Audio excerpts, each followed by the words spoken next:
My girlfriend said, "Monogamy is oppressive. You should be grateful I'm letting you share me." I just nodded. That night, I moved out, took my name off the lease, and mailed the conversation to her pastor father. She showed up at my job the next day, sobbing.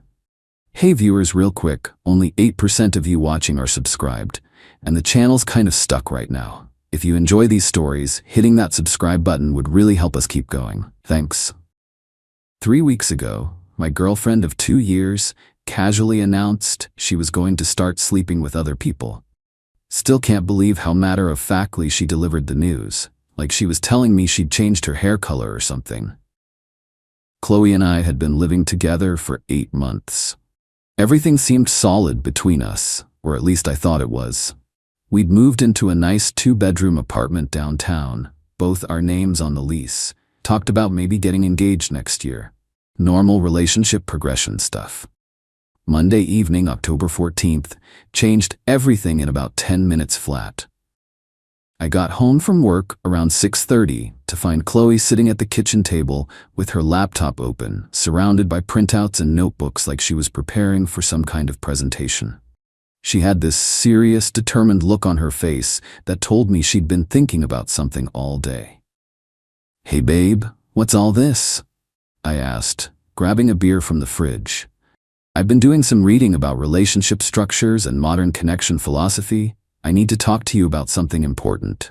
I sat down across from her, figuring she wanted to discuss vacation plans or maybe moving to a bigger place.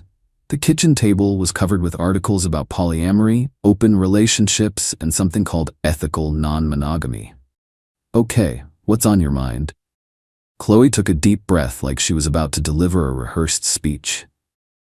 "I've been thinking a lot about our relationship and where I am in my personal growth journey. I've realized that monogamy is an outdated, oppressive social construct that limits human potential and authentic connection." I stared at her. "Come again?"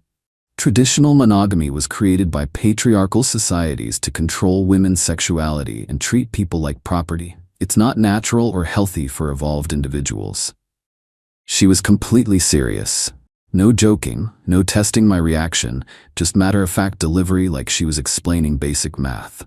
"Where is this coming from, Chloe?" "I've been attending this conscious relationship workshop for the past month. It's opened my eyes to how limiting our current arrangement is." "What kind of workshop?" "It's called Authentic Love and Liberation. We explore alternative relationship models and how to break free from societal conditioning about love and partnership." The pieces started clicking together. Chloe had been staying out later recently, claiming she was attending these workshops. Apparently, they had some interesting ideas about relationships. "So what are you saying?" "I'm saying I want us to evolve past traditional monogamy. I want to explore connections with other people while maintaining what we have together." "You want to sleep with other people?" "I want us both to be free to form authentic connections without artificial constraints." "Other people, Chloe? You want to sleep with other people?" She got defensive. "It's not just about sex, it's about personal growth and authentic human connection." "Right, and you've already got someone in mind for this authentic connection?" Her face flushed slightly. "There might be someone I've connected with, yes, but that's not the point." "That's exactly the point. You've already lined someone up and now you're trying to get permission to cheat by calling it personal growth. It's not cheating if we both agree to an open relationship structure." "Except I don't agree to anything. This is the first I'm hearing about your new relationship philosophy. That's why we're having this conversation. I'm giving you the opportunity to grow with me." The way she said, "giving you the opportunity," like she was doing me some kind of favor, was incredible. I'm getting dumped, and I should be grateful for the chance to evolve. What if I don't want an open relationship? Then you're choosing to stay trapped in outdated thinking patterns, or I'm choosing to stay in a committed relationship with someone I love. Love isn't about possession, Jake. Love is about wanting your partner to experience all the joy and connection life has to offer. This was like listening to someone who joined a cult explain why drinking poison was actually enlightenment. Every response was programmed. Every objection had a prepared answer. "Chloe, are you breaking up with me?" No, I'm offering us both the chance to experience a more evolved form of relationship. By sleeping with other people. By removing artificial limitations on human connection. Who is he? What? The guy you've already connected with. Who is he? She hesitated. His name is Marcus. He's one of the workshop facilitators. Workshop facilitator, of course. And you've already decided you want to sleep with Marcus. I've decided I want to explore the connection we have without being limited by conventional relationship boundaries. Have you already slept with him? We've shared some intimate moments. Nothing sexual. I wanted to talk to you before taking things further. So she'd already started an emotional affair, but wanted permission to make it physical. The Conscious Relationship Workshop had apparently taught her that having integrity meant asking for permission after you'd already started crossing lines. Chloe, this is insane. We've been together for 2 years. We lived together. We were talking about getting engaged. And we can still have all of that. But we can also have the freedom to explore other connections. I don't want to explore other connections. I want to be with you. That's your choice, but you should be grateful. I'm willing to share myself with you while also honoring my authentic needs. Grateful? I should be grateful she was letting me share her with the workshop facilitator. You should be grateful I'm letting you share me. Exactly. Most people in my position would just end the relationship and move on. I'm offering you the chance to be part of my journey. That was it. The moment I realized I was dating someone who'd completely lost touch with reality. She genuinely believed she was being generous by offering to cheat on me with permission. I nodded slowly. You know what? You're absolutely right. Really? She looked surprised and relieved. Yeah, you should definitely explore authentic connections without artificial limitations. I'm so glad you understand. I was worried you'd react with jealousy and possessiveness. Not at all. I think you should be completely free to follow your authentic path. This is going to be so good for both of us. I'm sure it will be. We talked for another 20 minutes about ground rules and communication protocols. Chloe had apparently researched this extensively and had a whole framework for how ethical non-monogamy was supposed to work. Regular check-ins, complete honesty, safe sex practices, emotional boundaries. It was like listening to someone explain the rules of a game I had no intention of playing. Around 9 p.m., I told Chloe I needed to go for a drive to process everything we'd discussed. She was thrilled that I was taking time for mindful reflection instead of reacting emotionally. I drove straight to my buddy Connor's place and asked if I could crash on his couch while I figured some things out. Told him the basic situation and he just shook his head. Dude, she's already cheating and trying to get you to say it's okay. Pretty much. What are you gonna do? I'm going to let her explore authentic connections without any artificial limitations. Over the next few days, I quietly started preparing my exit strategy. I'd learned something important about Chloe. When she made up her mind about something, especially something she'd convinced herself was morally superior, she didn't change course easily. This wasn't a phase or a mistake she'd recognize. This was her new identity. I contacted our landlord Thursday morning to ask about the process for removing myself from the lease.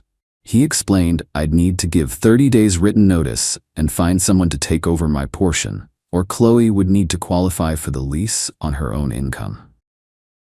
Thursday evening, I submitted my notice and started the paperwork. Chloe was at another workshop session, probably learning more about authentic connection with Marcus. Over the weekend, while Chloe was at a weekend intensive retreat, I moved most of my belongings to a storage unit Connor helped me rent. Left enough stuff that she wouldn't notice immediately, but got all my important possessions somewhere safe. The hardest part was writing the letter to her father. See, Chloe's dad is Pastor Williams at the big Baptist church across town. Super traditional, family values, community leader type. Chloe had spent our entire relationship complaining about how oppressive and judgmental her religious upbringing was. Apparently she'd forgotten that when she decided to embrace conscious relationship practices and ethical non-monogamy. I wrote a careful letter explaining that Chloe and I were ending our relationship because she decided monogamy wasn't compatible with her personal growth journey. mentioned that she was exploring alternative relationship structures she'd learned about in workshops, and that she'd begun an intimate connection with one of the workshop facilitators named Marcus. I didn't editorialize or add my opinions, just stated the facts about what she'd told me and her new relationship philosophy. Let Pastor Williams draw his own conclusions about his daughter's authentic journey toward non-monogamous enlightenment. I included copies of some of the workshop materials Chloe had left around the apartment. Nothing private, just the promotional flyers and philosophy statements. Figured her dad might want to understand her new framework for personal growth. Mailed the letter on Monday, October 21st, exactly 1 week after our initial conversation. Monday evening my phone started buzzing. Chloe had come home to find some of my stuff missing and was starting to piece things together. "Jake, where are your books? And your gaming setup?" "I moved some stuff. You said you wanted to explore new living arrangements. Thought you might want more space." "What are you talking about?" I said I wanted us to explore relationship structures, not living arrangements. "Same thing, really. Hard to maintain artificial limitations when you're sharing a bedroom." "Jake, this isn't what I meant." "What did you mean?" "I meant we'd both be free to form other connections while living together and maintaining our primary relationship. Right? And I've decided you should have complete freedom to do that. But I don't want you to move out. I want us to navigate this together." "There's nothing to navigate. You've made your choice about what kind of relationship you want." She tried calling 17 more times that night. I turned off my phone after the first few. Tuesday brought more frantic messages, but I was busy apartment hunting. Connor said I could stay as long as needed, but I wanted my own place. Wednesday morning brought the call I'd been expecting. "Jacob, this is Pastor Williams. I received your letter. I need to speak with you." "Good morning, Pastor Williams. How are you?" "I'm concerned. Is what you wrote about Chloe accurate?" "Yes, sir. That's exactly what she told me last Monday. She said monogamy is oppressive." Her exact words were that monogamy is an outdated, oppressive social construct created by patriarchal societies to control women. Long silence on the other end. "And she's involved with another man?" "Someone named Marcus who facilitates the workshops she's been attending. She said they'd shared intimate moments, and she wanted to explore their connection further." "I see. These workshops, do you know what organization runs them?" "Something called Authentic Love and Liberation." I included some of their materials in the envelope. "Yes, I saw those. Very enlightening reading. I thought you should know since she's your daughter and all." "Thank you for informing me, Jacob. I appreciate your honesty during what must be a difficult time. You're handling this with more grace than I might have." Wednesday afternoon, Chloe showed up at my office. I work for a small marketing firm downtown, and our receptionist called to let me know I had a visitor who seemed upset. I went to the lobby to find Chloe looking like she'd been crying for hours. "Jake, we need to talk." "Chloe, I'm at work. This isn't the place." "My father called me this morning. He's not happy about the workshops I've been attending." "I imagine not." "What did you tell him?" "I told him the truth about your new relationship philosophy. You sent him workshop materials. He thinks I've joined some kind of sex cult." "Have you joined some kind of sex cult?" "It's not a sex cult. It's about conscious relationship practices and personal growth." My boss had come out of his office and was hovering nearby, clearly concerned about the disruption. "Chloe, you need to lower your voice. This is my workplace." "Jake, please. I think I may have gotten carried away with some of these ideas. Maybe we can work this out." "Work what out?" "I could stop attending the workshops. We could go to regular couples counseling instead." "What about Marcus?" "What about him? What about your intimate connection and exploring authentic relationships?" Maybe I was being impulsive, or maybe you were being honest about what you wanted for the first time in our relationship. I don't know what I want anymore. That sounds like something you should figure out. But you should figure it out without me being grateful to share you while you decide. My boss approached us. "Is everything okay here?" "Everything's fine," I said. Chloe was just leaving. She looked between us, realizing she'd created a scene at my job. "Jake, can we please talk tonight? Somewhere private." "I don't think that's a good idea." Please, just give me a chance to explain. You already explained, very thoroughly, with research materials and everything. She stood there for another moment, before finally leaving. I spent the rest of the afternoon answering my boss's careful questions about whether I needed time off to deal with personal issues. Over the next few days, the reality of consequences started hitting Chloe hard. Pastor Williams had apparently had some strong words about his daughter's new lifestyle choices. Her family was pressuring her to come home and reconsider her recent decisions. Friday, October 25th, Connor showed me the Facebook posts. Chloe had been sharing articles about how some people can't handle their partner's personal growth, and how toxic masculinity manifests as controlling behavior when women assert sexual autonomy.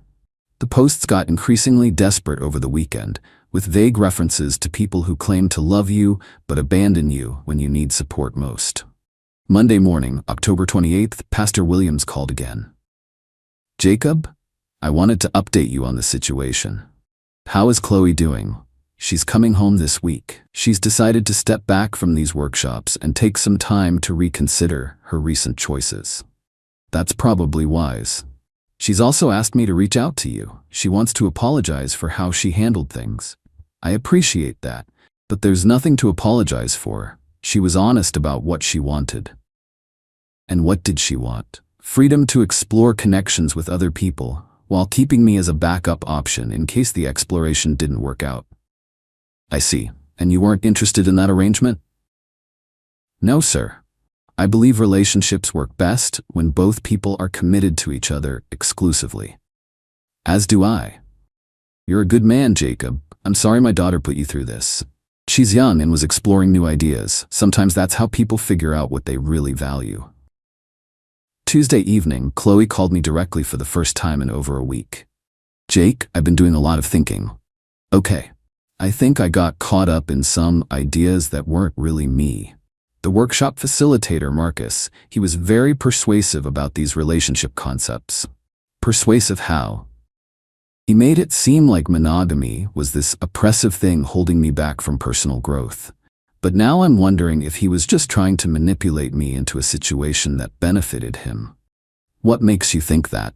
When things got complicated with my family and you moved out, he suddenly became a lot less interested in exploring our connection. So now that there are real-world consequences, conscious relationship practices don't seem as appealing? I know how that sounds, but yes, basically. Chloe, do you hear yourself right now? What do you mean? You're telling me you abandoned our relationship for someone who lost interest the moment your situation became inconvenient. And now you want to come back because your backup plan didn't work out. That's not. I mean, yes, but what? But I realized I made a huge mistake. I love you, Jake. I want to be with you. You loved me 3 weeks ago too. That didn't stop you from deciding I should be grateful to share you. I was confused. Those workshops, they make everything sound so logical and enlightened, but in practice, it's just chaos and people getting hurt. So you're saying you want exclusive commitment now? Yes, absolutely. No more workshops, no more exploring alternative relationships, just us. Until the next time someone convinces you that commitment is oppressive, that won't happen again. How do I know that? Long silence. I guess you don't. I guess I have to prove it. Chloe, the issue isn't that you explored other ideas about relationships. The issue is that you were ready to throw away 2 years together based on 3 weeks of workshops with someone you barely knew. I know that now. And the issue is that you genuinely believed I should be grateful for the privilege of sharing you with other people. I was being selfish and calling it personal growth. Right, and now that being selfish has consequences, you want to go back to the security you gave up. Jake, please. I know I don't deserve another chance, but I'm asking for one anyway. What happened to Marcus? What? Your workshop facilitator. What happened to him? When my dad found out about the workshops and you moved out, Marcus said the situation had become too complicated. He said he couldn't be responsible for breaking up families and causing drama. So he dumped you when your authentic connection became inconvenient. Yes. And now you want to come back to the guy who you said was trapped in outdated thinking patterns. I was wrong about everything, Jake. about the workshops, about Marcus, about what I wanted. You were honest about what you wanted. That was actually the most valuable thing about this whole situation. I didn't want what I said I wanted. You wanted the excitement of something new while keeping the security of what you already had. When you couldn't have both, you chose the excitement. Now that the excitement is gone, you want the security back. Maybe that's true, but doesn't that tell you something about what I actually value? It tells me you value whatever feels good in the moment. That's not fair. It's exactly fair. She cried for a while on the phone. I felt bad for her, but I also knew that feeling bad wasn't the same as wanting to rebuild something she'd been willing to throw away so casually. Jake, what would it take for you to give us another chance? I honestly don't know if there's anything, Chloe. You didn't just want to break up with me. You wanted me to be grateful that you were keeping me around while you explored other options. That shows a level of disrespect that I don't know how to get past. I understand that now. I understand how awful that was. Do you? Or do you understand that it had consequences you didn't want to deal with? She couldn't answer that. We talked for another 20 minutes, but it kept coming back to the same thing. She wanted to undo a choice that hadn't worked out the way she'd expected. I wanted to be with someone who wouldn't make that choice in the first place. That was last week. She's been staying with her parents and apparently going to counseling with the church pastor. Her friends have been reaching out asking if I'll give her another chance, but my position hasn't changed. She wanted to explore authentic connections without artificial limitations. She got to do exactly that. And learn something about what happens when the person providing your emotional and financial security isn't willing to share you with workshop facilitators. I'm in my own apartment now, downtown, but in a different area. Starting fresh felt important. The whole experience taught me something valuable about compatibility and values. Someone who's willing to throw away years of commitment based on a few weeks of workshops isn't someone I can build a future with, regardless of how much they regret it afterward. Chloe can find someone who appreciates being part of her journey toward authentic connection. That someone just isn't going to be me.